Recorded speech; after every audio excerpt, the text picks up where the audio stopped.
Yo, crew, Skippy of the Skippy Report here. Welcome back to another episode of the Skippy Report. And I just want to thank you for spending some time here. On this episode, I have an awesome friend, René-Martin Trudel.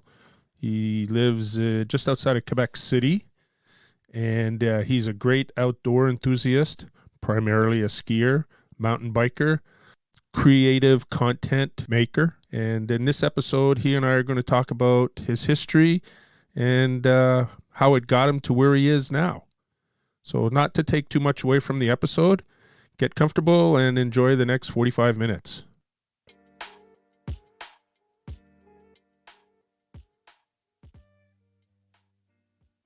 All right. So, yeah, I'm good. How are you? Good skiing today?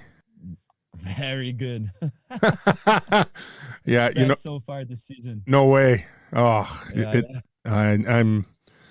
It's still green here. really. Yeah, I don't live in Canada, I don't think. Yeah. When my father moved us, Isn't it always green?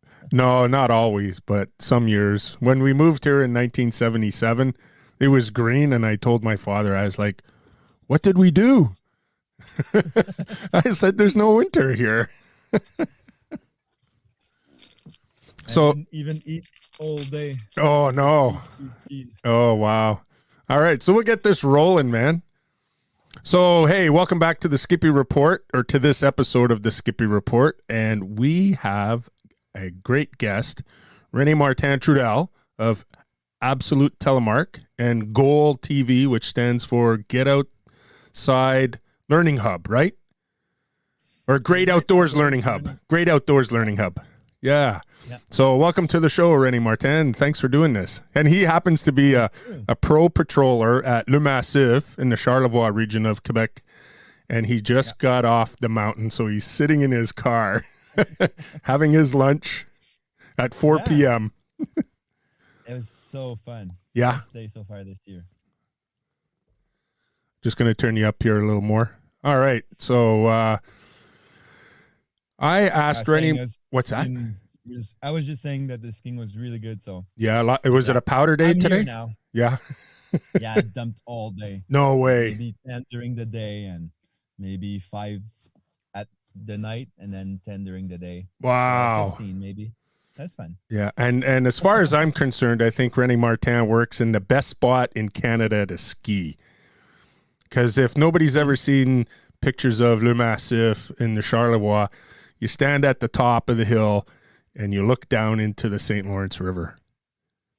One of the best views, for sure, and one of the best skiing out east, for sure. Yeah. But, it's still skiing out east, so. You know what? That's okay. I ski on the boulevard on the side of a little road here in town whenever it snows. When I used to teach, the kids were like, "Are you going skiing at lunch today?" I was like, "Yes." And I'd ski down 100 meters, walk back up, ski down another 100 meters, and then go back and teach. That's awesome. So I asked René-Martin here on the show so that we could talk a little bit about Absolute Telemark, his GOAL TV channel, but also I'm going to assume you've been a lifelong outdoor enthusiast. Yeah. Because you live in a fantastic... Like motto, like in life, what you want to do, who you want to be. And for me, it was always about being outdoors. Same here. Always. Same here. Yeah. So when did you get into skiing when you were a young kid? It started at 2 or 3. I don't really remember. And maybe the first year we did like 3 or 4 times just to say, Yeah.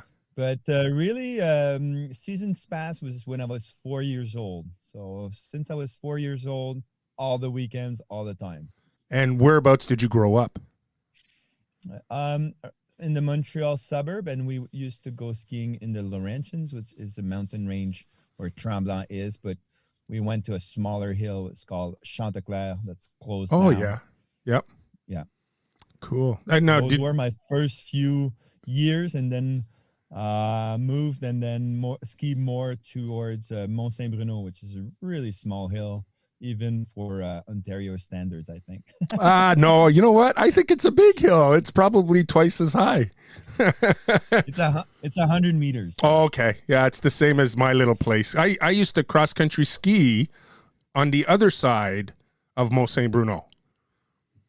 All right. Because my family weren't alpine skiers when I was growing up. So, and I grew up, I lived in a little place called La Flèche, which became Saint Hubert, and then I guess now it's called Longueuil. Yeah. Yeah, so that's kind of cool. We kind of skied on opposite sides of the mountain. Place. Yeah. Yeah. And I never got introduced to alpine skiing till my dad, he worked for Eaton's and he started traveling ski school. So I think my first time skiing was Jay Peak. Really? Yeah, my dad would take me to the Galerie Taschereau there in Greenfield Park, and we'd jump on a bus, and my sister and I would go down to the townships or into Vermont, and we'd go skiing on on a Saturday, and then my parents would pick us up on the way back. And the best story is the first day, even though my dad was the guy who arranged everything, he put us on the wrong bus. Really? Yeah. So there we are. Ended up in JP. Yeah. I mean, we were supposed to be somewhere in the townships. No need passport back then, eh? No, for sure. Yeah. So, alpine skiing. That's where you started, I guess. Yeah. That's all we knew. And when I was about 12, snowboard came around. Oh, yes. My brother got into it really big, and like all of my friends. And I tried one season, and I didn't really like the vibe and the feeling, so I went back to skiing, and I skied all my teens. And I was the only one. I did not know one alpine skier. No way. And then a lot of them came back to skiing over the years. But at first, like, it was a really big trend. Snowboarding was everywhere. And when I was 17, I got into Telemark. Okay. Well, now, were you still at Saint Bruno? Yeah, I was teaching alpine skiing, snowboarding, and then this awesome dude, he's called Tony Dinelli. He's the ski school director at Mont Saint Bruno. And you have to understand that this mountain is the biggest ski school there is in Canada. No way. 500. Yeah. Wow. Yeah. There's over 500 instructors there. And this is a small hill. So he really, like, that's what makes the place live, you know? Yeah. But when I got there, we were like 60 ski instructors and snowboarders combined, 60 total. And when I left 4 years after, we were like 250, something like that. Wow. And so that was that big boom, a lot because of snowboarding, but just also skiing. And he's like, the second year I was there, he's like, okay, I got the next big thing, guys. It's called Telemark. I have just bought 100 pairs and boots. Wow. Right now. And I'm not going to rent them to the public. And you can ski as much as you want. And at the end of the season, if you want, I'll pay for your level 1 instructor Telemark. And next year it's going to be big. We're going to have big classes. And this guy's always been like that, you know, really good skier, really good person, but really good businessman as well. And so it was true. For the next few years, we really taught, like, I had classes for Telemark. Like the year after that, maybe we were like 20 people in the class, and I had like 5 classes a day. And wow. we were like 10 instructors. And so his equipment was always fully rented. Wow. That's a dream, isn't it? Yeah. All leather boots. Oh, yeah. Yeah. So what year was that? I know you said you're like 17 or 18. Yeah. 19. So that was, I was 18 when I started to teach, and it was 1997. Okay. Wow. That's crazy. Or 96. I'm born in 78. So yeah. Like Oh, that's cool, man. That's cool. So then how so you obviously went off to university or college or something like that afterwards? No. I dropped, and I liked Telemark so much. I just skied full time. and I quit alpine skiing, and yeah, I I still taught alpine skiing because I could not live just off Telemark. So then the year after, I still taught alpine skiing, but mainly Telemark, maybe 75% of the time. And I was the most motivated of the 10 Telemark instructor that we had. Really? And so that was my last year at Mont Saint Bruno, and then I moved out west, and I became a ski bum.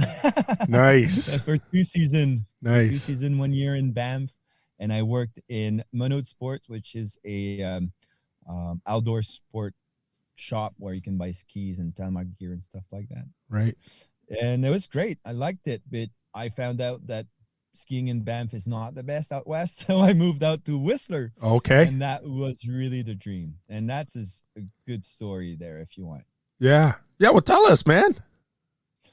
So, second year in out west, and really liked the vibe and the people I was with in Banff. And then I wanted to move in Monodes to a position where I could work only 4 days and ski the 3 days, and it was not available, so they couldn't give it to me. So I was like, oh, okay, I'm gonna quit, Right. And I moved to Whistler, and they asked me 2 things.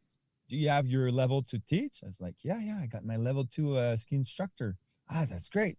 Do you have a place to stay? And then like, yeah, I have a place to stay. And I did, And it was really hard to find a place to stay. It was 1999, 2000 that season.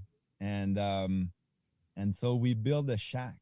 Right. We built a shack hidden from everybody. I'm not gonna say where. You know what? There's a movie, the Ski Bum movie that I've seen where the guys have a shack and they're just ski bums and they're just flopping everywhere to sleep, and they go into chalets, and when people are finished with their lunch, you see them, they go and they take the people's lunch and they finish them for them. Yeah. So I know the type of shack you have. I didn't miss any money, but it was great. One of the friends, we were 3 friends, and one of the friends had brought like a small wooden stove that you can dismount. Right. And those are made to go into like winter trips with for tents. Canvas stands and stuff. So we had the stove, and the rest we just build of materials that we found, and the shack stayed there for 5 winter. I only stayed 1, but people stayed in it for 5 winter, and then one year, Whistler destroyed it. Oh, that's sad. Kicked the people out because it was gonna be the Olympics. Oh, okay. Yeah, so getting rid of the ski bums, but I was, I could take my shower in the place where the ski instructor, you had like the dressing room and everything. So you had showers there, and I could dry my boots and everything in that place. It was at the base of Whistler, and so the rest, you have a shower, a place to have dry clothes. What do you need more? Exactly. Yeah. So and I could work 2 days a week and ski 5 days. I worked with the 3 years old. Oh, wow. And I didn't need to put my ski boots at all. Yeah. And I was really happy, like 2 times a week, I could just go into stores with the kids and just invent stuff and teach them how to ski in my big mock lock boots. And, yes. Yeah, it was a great one. Nice. You know what? When you were talking about living in Banff and working at the ski shop, that's the problem. When you work in the industry, you don't get time to do the activity that you want to do. Yeah. Yeah. But I got lots of equipment for cheap, and I met a lot of people that were really into different area that I didn't know. Right. So like mountaineering, ice climbing, I tried a lot of stuff, and I really liked it. So all in all, it was really great, really good employer. Nice. Good philosophy there. Yeah. Good shop if you want to go. It's more than 20 years after, I'm still recommending it. Wow, that's awesome. And you know what? That's a good base for what you do with the Get Outdoors Learning Hub. Yeah, for sure. So the idea between go ahead. The idea behind this, so is we changed it from we wanted to have a subscription membership site where people could learn about the great outdoors. Yeah. And we started with backcountry skiing and mountain biking as our two first activities that we could teach. And this year I've stepped back, and we have still the YouTube that you can have lots of information, but we shut down the membership site, and I wanted to concentrate more on the Telemark aspect of the winter. That's what I like the most. Yeah, for sure. And then so that gets you back into your absolute Telemark that you do. Yeah, so that's the 9th season, and so this is really what I do. I'm trying to get people stoked about Telemark still. Yeah. And if it's not the most popular, the hardcore group that's there is really, where Le Massif, 1/3 of the ski patrols are on Telemark. Wow. So for us, it's really not dead. Like there's a ski shop here in town that's got all the boot size, all the bindings, anything that you want, the spare parts, everything. So. Okay, so tell me, because I have all my friends here in Ontario, where to get stuff. So because the borders are closed, or it's more difficult to get down to New York, because I always recommend going to Ellicottville to the city garage, because they do all sorts of Telemark stuff. But, with having to get PCR tests and rapid tests, it's a little more difficult. Or I send them to Freehill Life in Salt Lake City and Josh Madsen and his crew. But up here in Canada, there really is nowhere to get stuff. And what was the name of that? La Cordie. They don't sell Telemark anymore, correct? No. Yeah, so what's the name of the shop in Quebec City then where I can direct people to? It's called Ski Michel. Ski Michel, okay. Yeah, he's next to Mont Saint-Anne. Okay, all right. So he's just out of town a bit, next to that really great ski hill that's called Mont Saint-Anne. No, that's awesome. And he's got Garmin or Scott now. Yep. And Scarpas, and he's got 22 Design, Mejo, and Voiley. Oh yeah, cool. So what do you ski on? He's feeding the birds. I mean his friends. Wow. My friends just offered me a beer without alcohol. So. Oh really? Well, I'll make up for it. I got beer with alcohol. Yeah. Awesome. A friend of mine sent it from BC. Really? Yeah. What's it called? One Piece Wonder. She's a big outdoor enthusiast. It's a hazelnut flat white stout. And it's the brewery is the Tin Whistle. It's in Penticton. Wow. Yeah. It's a good beer. Mine is called Sober Carpenter. And I bet you anyway, you know what? It's really good. We, this fall when I was at my chalet, we went down to Lévis because I found out recently that, I don't know if you ever heard of Guillaume Couture Park in Lévis. No. Anyways, he is my forefather that came here from France in 1634, and I guess he was a big explorer. And but one of my favorite places to visit when I'm traveling to Quebec City region is Le Mont du Bière. Yeah. So I'm kind of thinking your buddy must have got that beer there if that's an alcohol-free beer. Maybe. Yeah. Are microbrewery really popular in Ontario? Oh yes. Yeah. So here it's crazy. Like, yeah. The only thing is the difference between Quebec and Ontario and the microbreweries is we can take our own growlers and we can go and get them filled up at the brewery, but we can't seem to do that in Quebec. We just have to buy the cans or the bottles.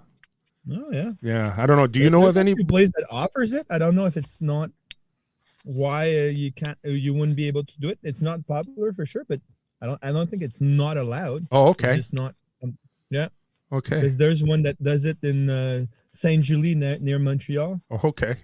So you see people but I guess it's like a once in a month thing when the keg is ready. Yeah. Then everybody's in the lineup to refill their jar. Right. You see, I go to my little place there called William Street Brewing, They just fill it up right off of the draft pulls. Really? Yeah. Wow. Yeah. That's So, awesome. yeah, that's good. So you were out west. You came back to Quebec? To Yeah. Quebec City To or back? study. Yeah. Finally.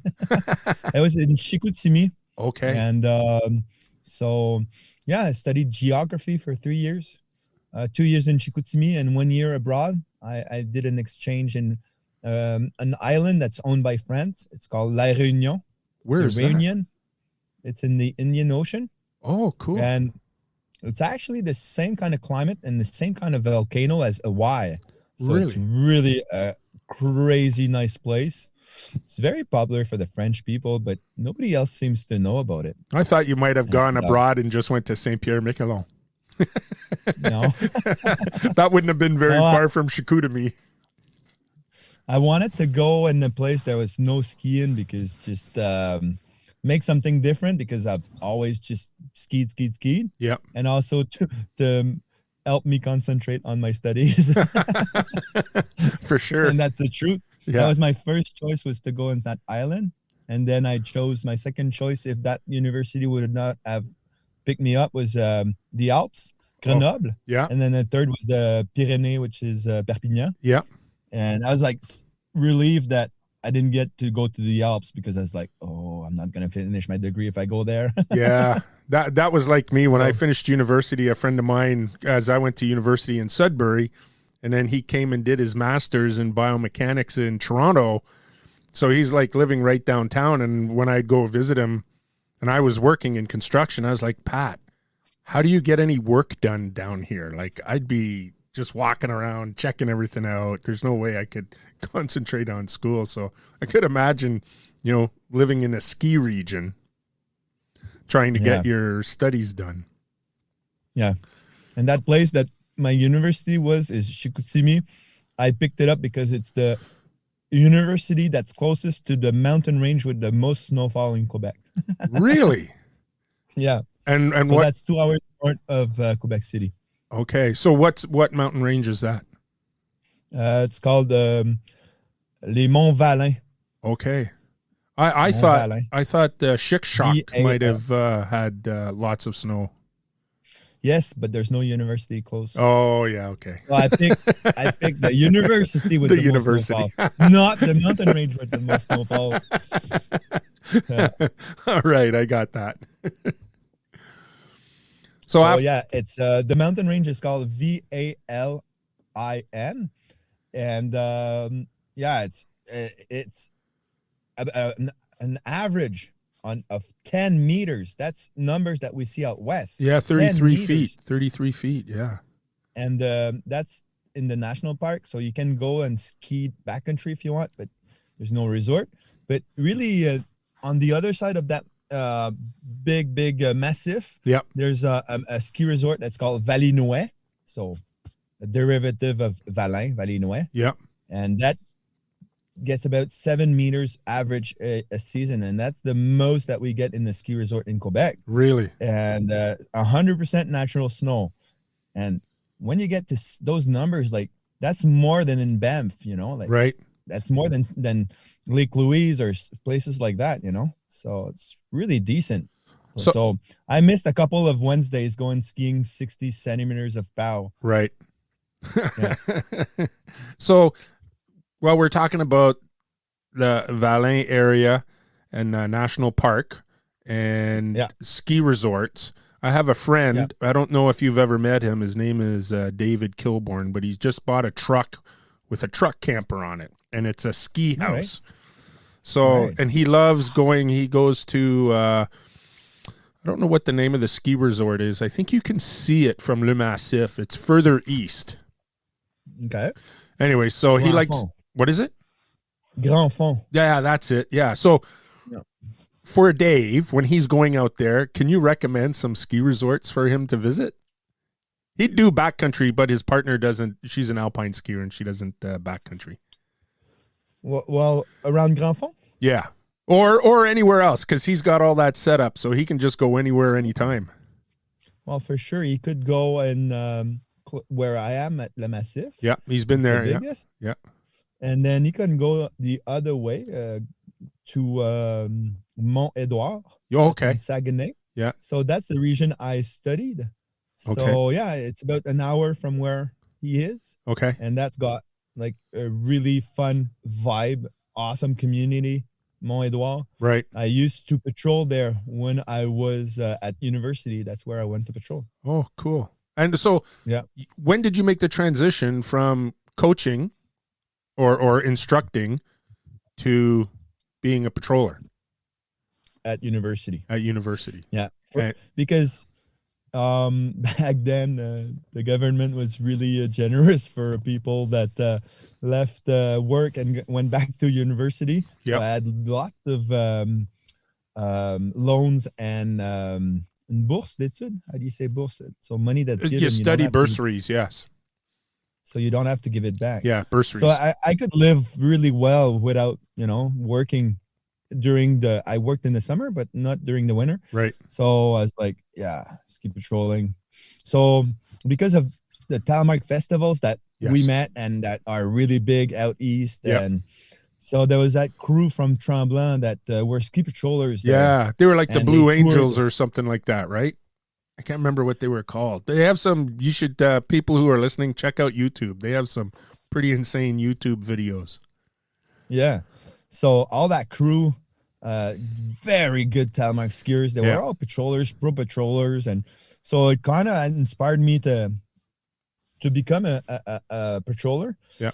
The lifestyle, the vibe was really awesome, and there was not really any Telemark classes in Mont-Édouard, that mountain where I was patrolling. So I was like, yeah, why not? So Yeah. I took my course, and I really liked it, and it's really made a shift in my career And you've been patrolling ever since. ever since. Yeah, Ever since. So how many days a year are you on skis? man, it varies a lot, eh? You could say every day you're Aging. working. So maybe the last 5 years, it's around 60 to 70. Yeah. And but I had years of 135. That was my Wow. biggest, 137, I think. Yeah. And yeah. So 137, I think I took 5 days off during the whole winter. Wow. And yeah. So, but out of the 70 I do now, last year it varied because of COVID, but the year prior was like more than half were backcountry. Oh, nice.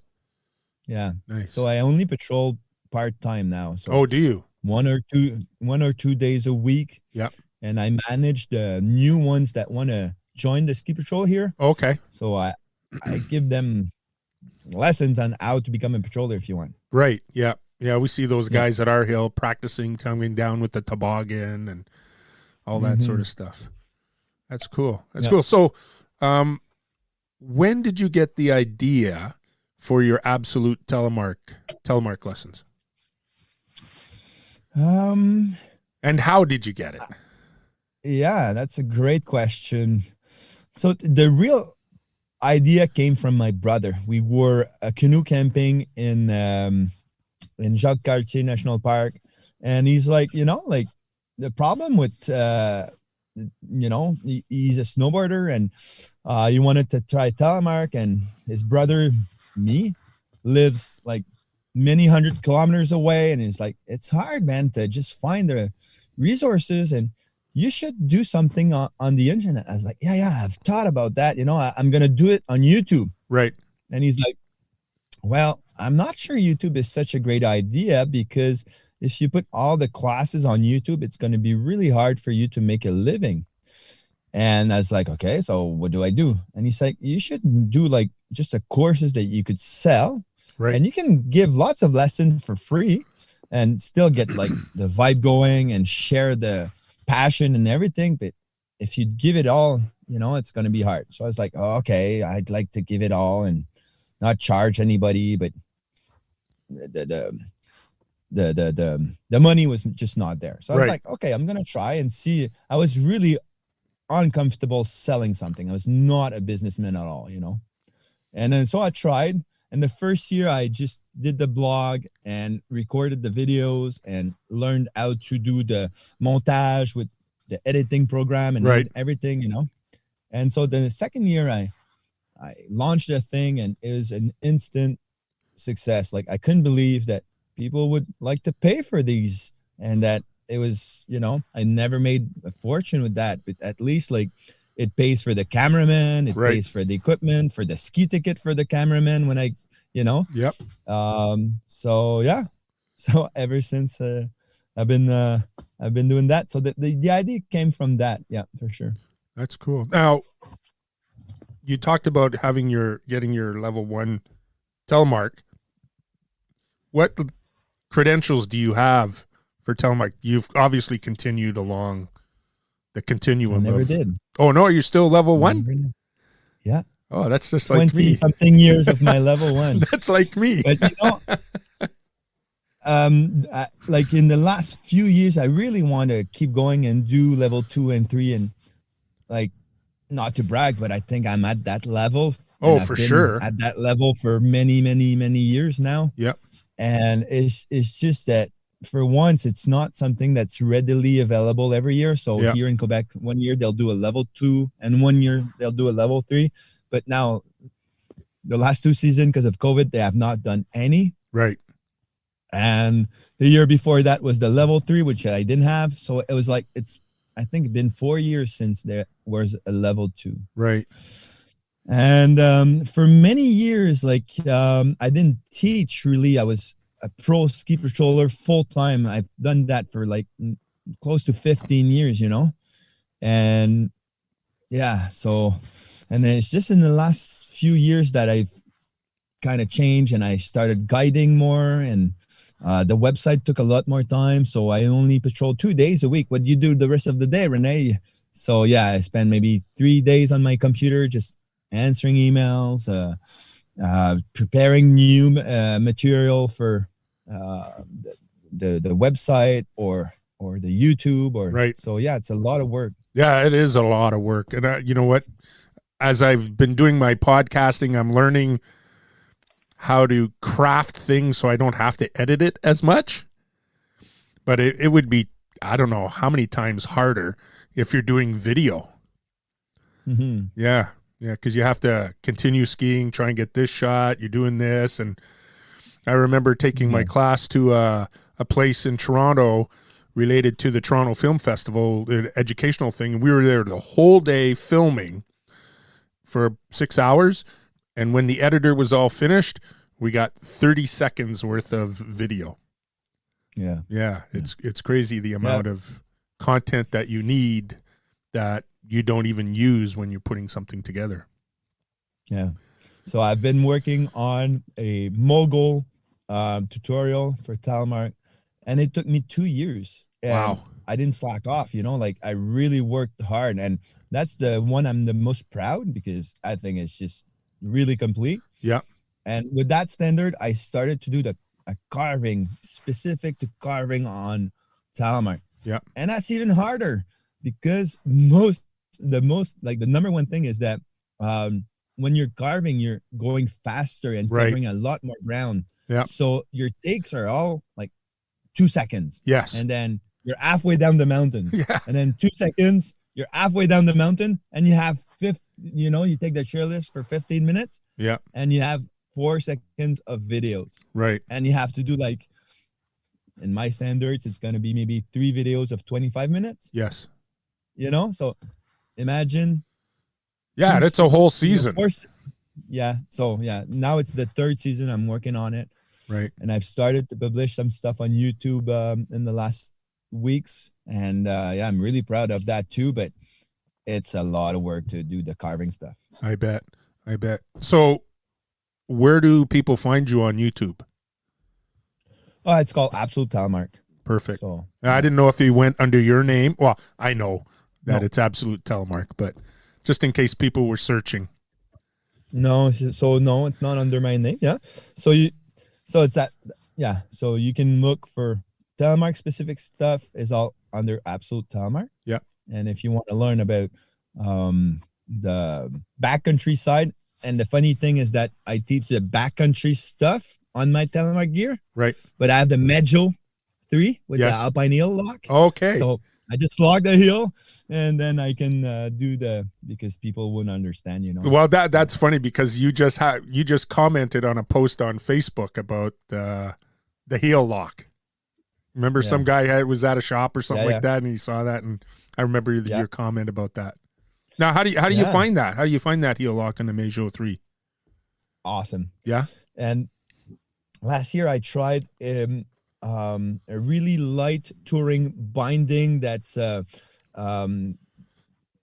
Helio 200 by Black Diamond, and it's really hard to ski those kind of bindings because they're really light and they're great for touring, but as soon as you're charging down the mountain, there's it's not so hard to have a pre-release, right? So you're tempted to get the din to the max, and right. then you're scared for your knees, right? But with the Medjo Alpine Hill system, the fact that the release system is adjustable and it's all in Telemark mode that you adjust the tension. Oh, nice. There's no resistance in the Alpine Hill set to release. So, and even if it releases upward, you're still in Telemark mode. So you're not like bailing forward. Like it's just better. Oh, nice. It's just better. Nice. Yeah. Now, do you use that setup on the normal groomers? No. Oh yeah, that one is. When I was visiting the guys in Salt Lake City, they all said that was their backcountry setup. The Medjo on a pair of Voilet skis. Yeah. So I have two setups. One this year I've not tried yet. It's on a 98 millimeter. So it's a Medjo with the Alpine Hill set. Right. So 98 for out east. It's still it can be a backcountry, but I'm gonna patrol with that. So I'm going to do carving on piece, but am I going to log the hill for that? No. Right. So, yeah. But, yeah, the Medjo with the Alpine Hill set I've had for many years now is on a 115. So a powder ski, really, my guiding. It was really meant for me when I was guiding because I was guiding in 75 millimeter. I was guiding in the Medjo 1, the Medjo 2, the Medjo 2.1. And I tried the Alpine Hill set, and it really is for, when you're guiding, you have a heavy backpack. Right. You're carrying, extra gear for everybody in your group. You're carrying the first aid kit, the toboggan, like the pack is weighing at least like 35 pounds. So not super, super heavy, but it can get to more. So that's the real reason. Telemarking with the heavy pack, if the snow is variable, it's just so hard. I know a friend of mine, so demanding. A friend of mine who's that was the technical director for Cansey. He and his wife go out west and they go hut skiing, and he goes, when we have our packs on, we don't telemark. We do alpine turns, and when we do telemark turns is when we leave the packs in the hut, and then we go out for the day from there. Yeah. So it's a choice, Yeah. I love the telemark feeling, and that's really I love skiing and I love snowboarding. Like they're great activity, and most of my friends, they can be on either, and I really don't care, Yeah. But the feeling of telemark is just above for me. Oh yeah. So yeah. So why not? Why not have the whole binding that could do it all? Yes. Like that binding in Medjo 3, you can tour, you can telemark, and you can alpine. Nice. So why not, Yeah, for sure. And then I'm trying to alpine ski the least possible just because it's not the turn that I like the most. Right. Cool. So we've talked about Absolute Telemark. What was your reason for getting into the Great Outdoor Learning Hub, which was kind of the same setup as Absolute Telemark, right? It was like a subscription. Yeah. The idea was because you did that with a friend also. Yes. So 2 problems with Absolute Telemark, business-wise, if you want. One, it's a seasonal sport. Right. So I could make some money from November to March and then nothing. So I had a job in a provincial park in the summer. It was really fun and I liked it. And I've done that for 10 years. And then I was like, oh, I'd like to try something else. I really like that lifestyle in the winter that, I can have like little jobs here and there and have fun and Right. work 2-3 days on my computer. And so I wanted that year round, but you can't do that with Telemark. So what else can I teach? And I'm not really like, I really think like I'm an expert in Telemark, but I'm no expert in anything else except maybe touring, So Right. that's another winter sport. So I was like, what do I do, And so I'm not super good at cooking either. So I was not gonna start a cooking channel. But yeah, so that friend the idea of creating a hub, and he was approaching me to. I was like, yeah, sure. Well, that's a good idea. And then we met with somebody that could do the mountain biking stuff, and it was a great idea. And we did a great product for mountain biking. It was really a good lesson. Really proud of that. So that was the idea. It was for me to get like the year-round job or self-employed. Right. And so it didn't work the way we wanted for many reasons. It's a new business. You have to put in the time to Right. get it to be known and stuff like that. So that's why we're stepping back and putting more stuff on YouTube to get more publicity. Right. And we'll see where it ends. Nice. So things in the future. In the last 2 years, in the last 2 years, I've started my own production company, and I've done some corporate stuff, filming for others and editing. So I've become really good at video editing. Nice. And I like doing that. So, and then I've started in French 2 YouTube channels that I am the host of the show.